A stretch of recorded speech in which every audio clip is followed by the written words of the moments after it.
एनिमस्ती show. Crimson blade का असली युद्ध अभी शुरू होना था। तीनों साथी अरिन, लूना और कायन पहाड़ों से गुजरते हुए आगे बढ़ रहे थे। रास्ता खतरनाक था, कभी बर्फीली हवाएं, कभी टूटती चट्टानें, लेकिन उनके दिलों में उम्मीद थी। हर कदम उन्हें नियति की ओर खींच रहा था। लेकिन अचानक रास्ता रोकते हुए जमीन फटी और लपटों से बना एक विशाल दैत्य उनके सामने प्रकट हुआ। ये था गार्डियन ऑफ फ्लेम्स। उसकी आंखें अंगारों की तरह जल रही थीं। उसने गरजती आवाज में कहा, क्रिम्सन ब्लेड का धारक ही यहां से गुजर सकता है। अपनी योग्यता सिद्ध करो।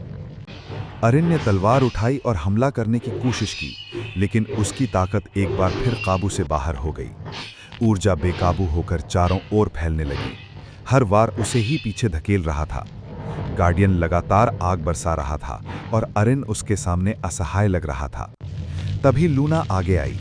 उसने अपनी हीलिंग मैजिक से एक नीली ढाल बनाई जो आग के वारों को रोकने लगी। कायन ने भी लगातार तीर चलाकर गार्डियन का ध्यान भटकाया। दोनों ने मिलकर अरिन को समय दिया। लूना चिल्लाई, अरिन, सांसों पर ध्यान दो, तलवार को महसूस करो, उसे अपनाओ। अरिन ने आंखें बंद की। उसने अपनी सांसों की लय को तलवार की धड़कन से मिलाया। धीरे धीरे उसका मन शांत हुआ और उसी पल क्रिम्सन ब्लेड चमकने लगी। पहली बार अरिन ने उसकी शक्ति को अपने नियंत्रण में महसूस किया।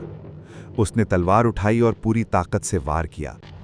तलवार से निकली लाल ऊर्जा की धार क्रिम्सन स्लैश ने गार्डियन को चीर दिया। गार्डियन आग के कणों में बदलने लगा। उसकी आवाज अब गहरी और रहस्यमयी थी। तुम योग्य हो, लेकिन याद रखो, तुम्हारा असली दुश्मन ज़ेफिर नहीं, कोई और है। अरिन चौंक गया। गार्डियन गायब हो चुका था, लेकिन उसके शब्द दिमाग में गूंज रहे थे। दूर पहाड़ की चोटी पर छाया में खड़ा था डार्क लॉर्ड ज़ेफिर। उसकी आंखें रहस्यमयी चमक रही थीं और होठों पर मुस्कान थी। आखिरकार वारिस सामने आ ही गया।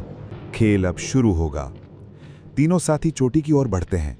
डूबते सूरज की लाल रोशनी में क्रिम्सन ब्लेड चमक रही थी। उनकी जीत ने उन्हें और मजबूत बनाया था, लेकिन यह साफ था, असली युद्ध अभी बाकी है।